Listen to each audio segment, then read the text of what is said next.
चूँकि O H equal हो गया है ओ के, तो इसका मतलब है ए बी का जो सेंटर ओ से डिस्टेंस है सेम उतना ही डिस्टेंस सी डी का सेंटर ओ से है, या ए बी और सी डी दोनों सेंटर ओ से इक्वल डिस्टेंस पर हैं। बिस्मिल्लाहिर्रहमानिर्रहीम। अस्सलामुअलैकुम डियर स्टूडेंट्स, 10th की मैथ के थ्योरम्स सॉल्व कर रहे हैं। आइए आज चैप्टर नंबर 9 का थ्योरम नंबर 4 सॉल्व करते हैं। If two chords of a circle are congruent, यानी अगर कोई सर्कल हो और उस सर्कल के दो कार्ड्स ड्रा किए जाएं और कार्ड्स भी इस तरह से कि वो कंग्रुएंट हों, यानी दो इक्वल कार्ड्स ड्रा किए जाएं, then they will be equidistance from the centre. तो फिर वो कार्ड जो होंगे सेंटर से इक्वल डिस्टेंस पर होंगे। प्रूव ये करना है कि दोनों कार्ड्स जो हैं वो सर्कल के सेंटर से बराबर फासले पर होंगे, बशर्त ये कि वो दोनों कार्ड्स मेजरमेंट में इक्वल हों या कंग्रुएंट हों। तो पहले हम इसकी फिगर ड्रा कर लेते हैं। क्योंकि ये सर्कल से रिलेटेड थ्योरम है तो पहले हम एक सर्कल ड्रा करेंगे और फिर उसके अंदर दो उसके कार्ड्स ड्रा करेंगे जिनकी लेंथ इक्वल होगी।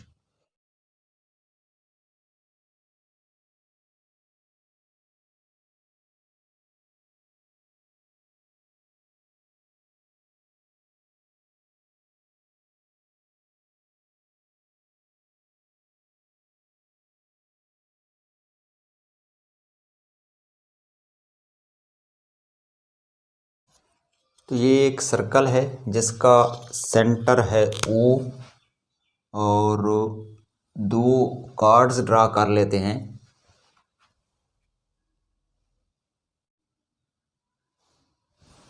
एक ये कार्ड हो गया, इसका नाम रख देते हैं ए बी, और एक इस तरफ ड्रा कर लेते हैं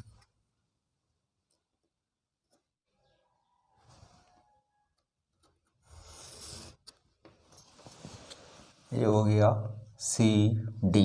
और चूँकि साबित ये करना है कि ये जो कार्ड्स हैं सेंटर से इक्वल डिस्टेंस पे हैं, तो इन कार्ड्स के जो मिड पॉइंट हैं उनको सेंटर से मिला देते हैं, या सेंटर ओ से इन कार्ड्स के ऊपर परपेंडिकुलर ड्रा कर लेते हैं।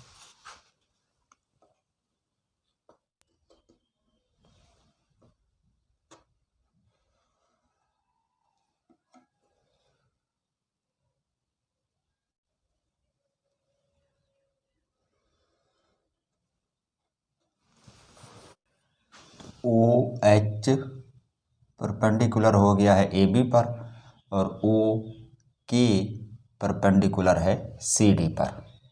तो ये तो हो गई फिगर के बाद हेडिंग होती है गिवन।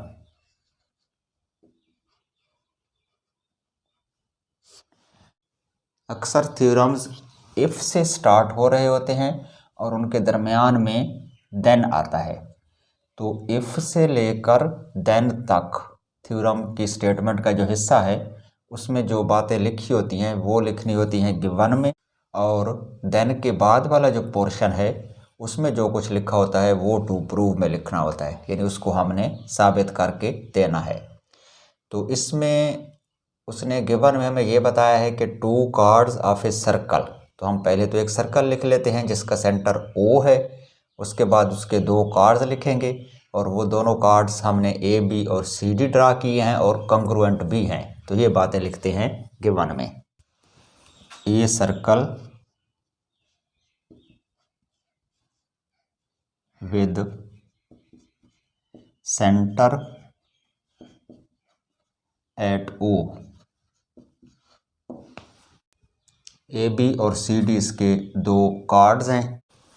तो ये बात भी लिख लेते हैं A B and C D are to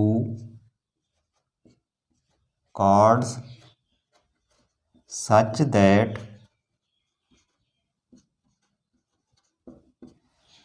AB is congruent to CD, यानी दोनों आपस में इक्वल हैं। और OH और O के परपेंडिकुलर है सेंटर से इन कार्ड्स पर, ये बात भी गिवन में लिख लेते हैं। OH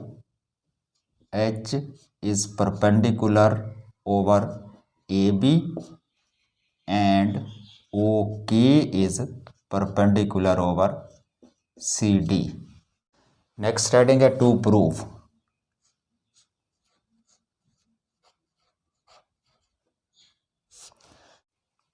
प्रूव हमने ये करना है कि ये जो कार्ड्स हैं दोनों वो इक्वल डिस्टेंस पर हैं सेंटर से, यानी AB कार्ड का सेंटर O से जितना डिस्टेंस है सेम उतना ही डिस्टेंस CD कार्ड का सेंटर O से है। तो किसी भी लाइन सेगमेंट का किसी बाहर के पॉइंट से जो शॉर्टेस्ट डिस्टेंस हम निकालते हैं वो उसका परपेंडिकुलर डिस्टेंस होता है, यानी OH ही दरअसल AB का डिस्टेंस है पॉइंट O से, और O के CD का डिस्टेंस है पॉइंट O से।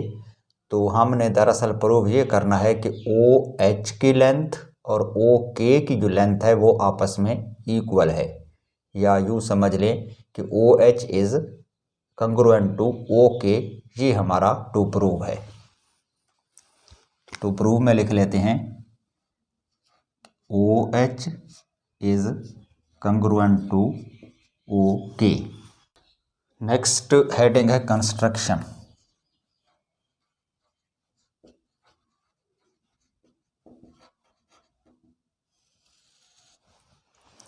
कंस्ट्रक्शन इस थ्योरम में सिर्फ इतनी सी है कि जो पॉइंट O है उसको पॉइंट C से भी मिला दें, एक इसका रेडियस बन जाएगा OC, और इसी तरह पॉइंट O को पॉइंट A से भी मिला देना है, तो ये इसका दूसरा रेडियस है, यानी दो इसके रेडियस ड्रा करने हैं।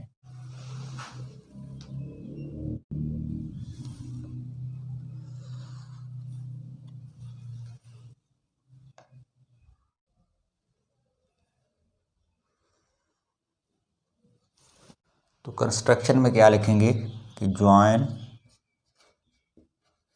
Point O two point A and point C, यानी O और C दोनों पॉइंट से मिला दिया। उसके बाद नेक्स्ट हेडिंग है प्रूफ की।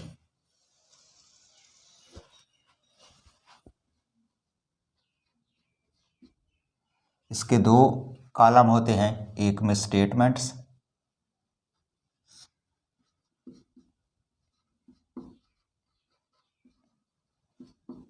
और दूसरे में रीजंस होती हैं।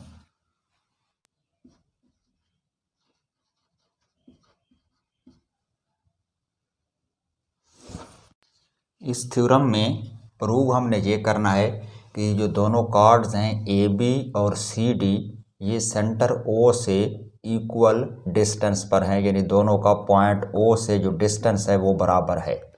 तो AB का पॉइंट O से डिस्टेंस है OH और CD का पॉइंट O से डिस्टेंस है OK। तो हमने OH और OK को आपस में इक्वल साबित करना है। तो ये दोनों साइडें आपस में इक्वल साबित हो सकती हैं अगर ये दोनों ट्रायंगल्स कंग्रुएंट हो जाए, यानी दरअसल हमने ट्रायंगल OAH और ट्रायंगल OC के इन दोनों को कंग्रुएंट साबित करना है। जब ये कंग्रुएंट हो जाएंगी तो ये दोनों साइडें भी इक्वल हो जाएंगी। अब इन दोनों ट्रायंगल्स को कंग्रुएंट साबित करने के लिए हम जो मेथड इस्तेमाल करेंगे वो है HS मेथड, यानी हाइपोटेन्यूज और साइड मेथड। अगर गौर से देखें तो इस ट्रायंगल में ये जो OH साइड है ये दरअसल परपेंडिकुलर है AB पर। OH is perpendicular over AB, और परपेंडिकुलर का मतलब ये है कि ये यहाँ पर राइट एंगल बनाता है, यानी पॉइंट H पर ये वाला जो एंगल है ये 90 डिग्री का बन रहा है। सिमिलरली OK परपेंडिकुलर है CD पर, तो पॉइंट K पर यहाँ पर ये जो एंगल बनेगा ये भी राइट एंगल होगा या 90 डिग्री का होगा। तो अब इन दोनों ट्रायंगल्स में एक एक एंगल राइट है या 90 डिग्री का है। और ऐसी ट्रायंगल जिसमें एक एंगल 90 डिग्री का हो वो राइट एंगल्ड ट्रायंगल होती है। तो ये वाली भी राइट एंगल ट्रायंगल हो गई, ये वाली भी राइट एंगल्ड ट्रायंगल हो गई।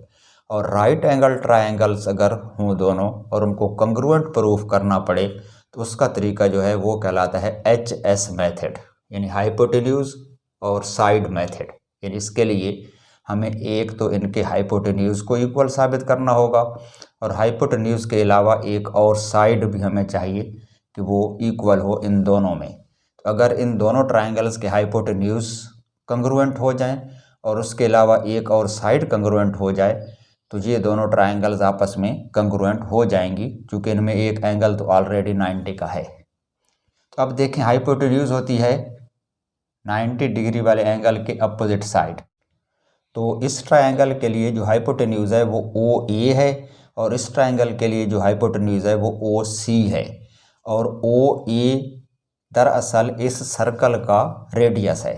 सिमिलरली OC भी उसी सर्कल का रेडियस है। चूँकि दोनों सेम सर्कल के रेडियस हैं तो दोनों की लेंथ इक्वल होगी, तो हाइपोटेन्यूज तो इन दोनों ट्रायंगल्स के इक्वल हैं। अब हमें एक और साइड चाहिए, हाइपोटेन्यूज के अलावा एक और साइड इन दोनों ट्रायंगल्स में हमने कंग्रुएंट प्रूफ करनी है। और वो साइड चूँकि OH और OK तो हमारे टू प्रूफ में लिखी हुई है, इसको तो हम ले नहीं सकते, इसको तो हमने साबित करना है।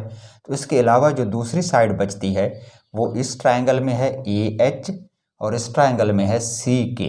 तो दरअसल हमने AH और CK को इक्वल प्रूव करना है। तो इसी से थ्योरम को स्टार्ट करते हैं। अब हमें गिवन में उसने बता दिया है कि AB is congruent to CD, यानी ये जो पूरी साइड AB है ये इस पूरी साइड CD के इक्वल है। अगर हम इसमें से सिर्फ AB को ले लें तो हमें ये पता है कि H जो है वो AB का मिड पॉइंट है। पिछले थ्योरम में यानी थ्योरम नंबर 3 में हम पढ़ चुके हैं कि सर्कल के सेंटर से जो परपेंडिकुलर ड्रा किया जाता है किसी कोड AB पर, तो वो उसका मिड पॉइंट पे जाके काटता है, यानी वो उसको बाइसेक्ट करता है। तो AB कोड है और OH इसके ऊपर परपेंडिकुलर है, तो इसका मतलब है OH जो है वो AB को बाइसेक्ट कर रहा है पॉइंट H पर, यानी H is the mid point of AB। या दूसरे लफ्ज़ों में H से A का डिस्टेंस और H से B का डिस्टेंस आपस में इक्वल है। अगर इसको यूँ समझ लें कि ये है साइड AB और यहाँ पर बीच में ये पॉइंट H है और हमें पता है कि H जो है वो इस AB का मिड पॉइंट है, तो H से इस तरफ वाली जो साइड है वो AH बनेगी और इसकी जो मेजरमेंट होगी वो अगर इस पूरी लाइन को ले लें AB को, मेजरमेंट ऑफ AB, और इन दोनों का कंपैरिजन करें तो A से लेकर B तक ये डिस्टेंस है और जो AH है वो यहाँ से लेकर यहाँ तक है। तो ये जो AH है और आगे जो है BH, ये दोनों इक्वल हैं। चूँकि H मिड पॉइंट है तो हम इसको इक्वल लिख सकते हैं अगर इस तरफ BH होता, लेकिन इस तरफ हमने इस पूरी लाइन को ले लिया है तो ये जो AH है उस पूरी लाइन का फिर हाफ होगा। यानी पूरी लाइन अगर AB है और उसको हाफ कर दें, उसका ये वाला हिस्सा निकाल दें तो हाफ हो जाएगा AB का, और AB का जो हाफ है वो दरअसल AH के इक्वल है। तो measurement of AH is equal to half of measurement AB। तो अब हम यही बात पहले लिखेंगे कि measurement of AH is equal to half of measurement AB। यानी ये जो AH है यहाँ से लेकर यहाँ तक लेंथ, ये दरअसल इस पूरी लाइन AB का हाफ है। और हाफ क्यों है इसके रीज़न लिखेंगे कि OH जो है वो AB पर परपेंडिकुलर है, या थ्योरम 3 लिख लें, उसमें हम पढ़ चुके हैं कि जो परपेंडिकुलर सेंटर से आ रहा होता है वो इसको बाइसेक्ट करता है। तो रीज़न में लिख देंगे OH is perpendicular over AB, या थ्योरम 3 लिख लें। इसी तरह से ये जो दूसरा कार्ड है CDK, इसका भी मिड पॉइंट होगा, यानी CK इक्वल होगा हाफ ऑफ CD के। तो सिमिलरली ये बात लिख लें आप।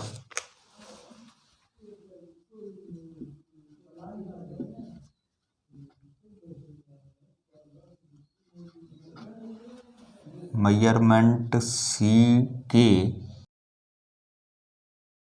Is equal to half of measurement C D.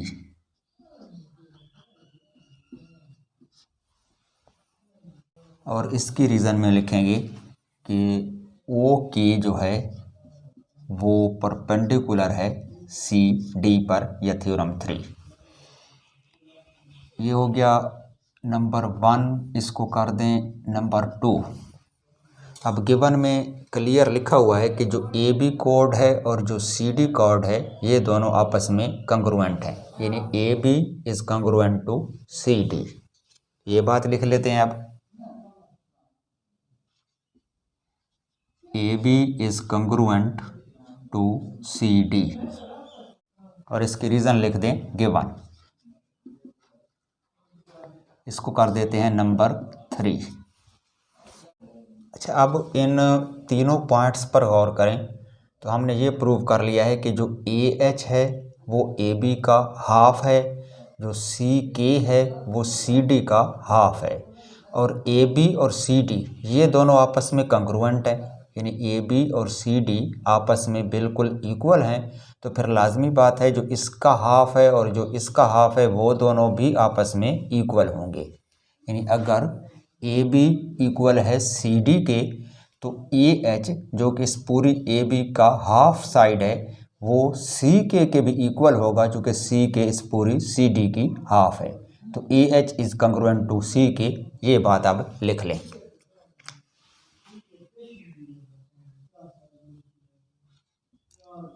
A H is congruent to C K, और रीज़न करेंगे फ्रॉम 1, 2 एंड 3।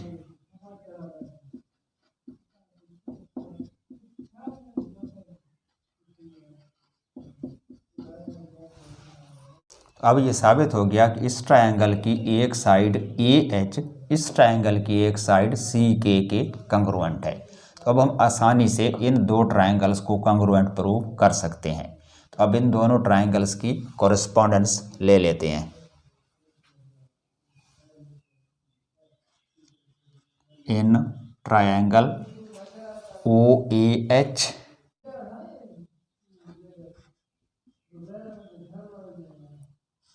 और कॉरेस्पॉन्डेंस में दूसरी तरफ लिखेंगे ट्रायंगल ओ सी के।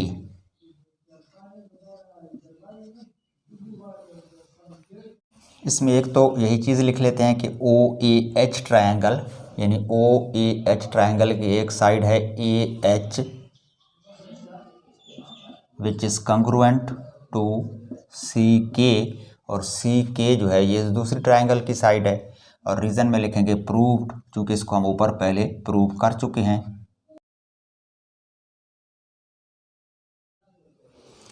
अब इस ट्रायंगल का एक है एंगल ए एच ओ या ओ एच ए, ये दूसरी ट्रायंगल के एंगल ओ के सी के कंग्रुएंट है। तो ये लिख लें कि measurement angle O H A is equal to measurement angle O K सी।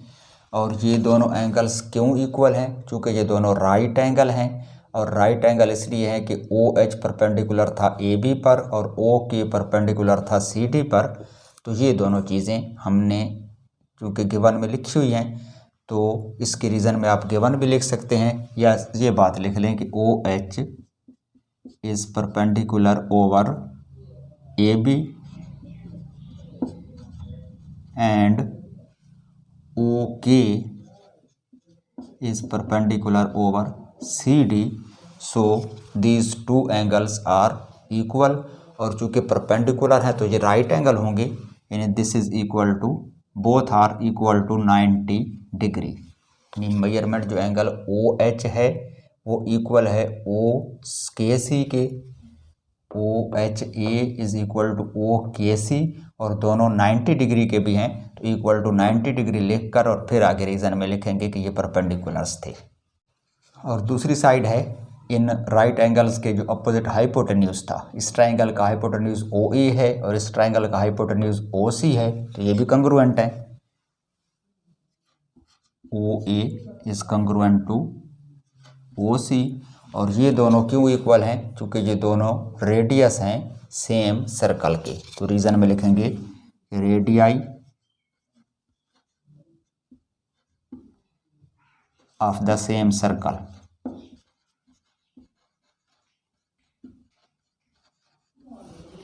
अब इस ट्रायंगल की दो साइडें और एक एंगल दूसरे ट्रायंगल की दो साइडों और एक एंगल के कंग्रुएंट हो गया। ये यूँ समझ लें कि इस ट्रायंगल में और इस ट्रायंगल में दोनों में एक एक एंगल राइट एंगल है, और राइट एंगल के अलावा इन दोनों के जो हाइपोटेन्यूज हैं वो भी कंग्रुएंट हैं, और हाइपोटेन्यूज के साथ साथ एक और साइड भी कंग्रुएंट है। तो HS मेथड के तहत ये दोनों ट्रायंगल्स अब कंग्रुएंट प्रूफ हो गई हैं। तो अब हम लिख सकते हैं कि triangle OAH is congruent to the triangle OCK, और रीजन में लिखेंगे HS is congruent to HS, यानी हाइपोटेन्यूज और साइड वाला मेथड है। अब जब ये दोनों ट्रायंगल बिल्कुल कंग्रुएंट हैं तो फिर लाजमी बात है इस ट्रायंगल की तीनों साइडें इस ट्रायंगल की तीनों साइडों के कंग्रुएंट होंगी।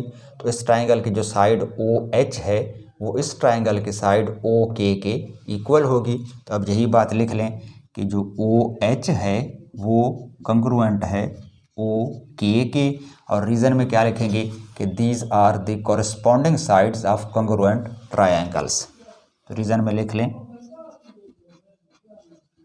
corresponding sides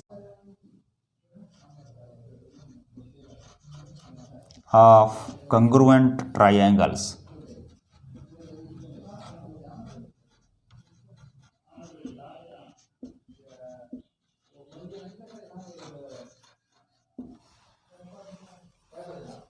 चूँकि OH इक्वल हो गया है OK के, तो इसका मतलब है AB का जो सेंटर O से डिस्टेंस है सेम उतना ही डिस्टेंस CD का सेंटर O से है, या AB और CD दोनों सेंटर O से इक्वल डिस्टेंस पर हैं।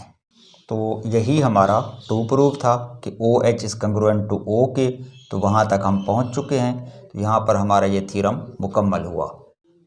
तो ये तो था हमारा आज का थ्योरम। नेक्स्ट टाइम एक और थ्योरम के साथ हाजिर होंगे। तब तक के लिए इजाज़त। खुदा हाफिज़।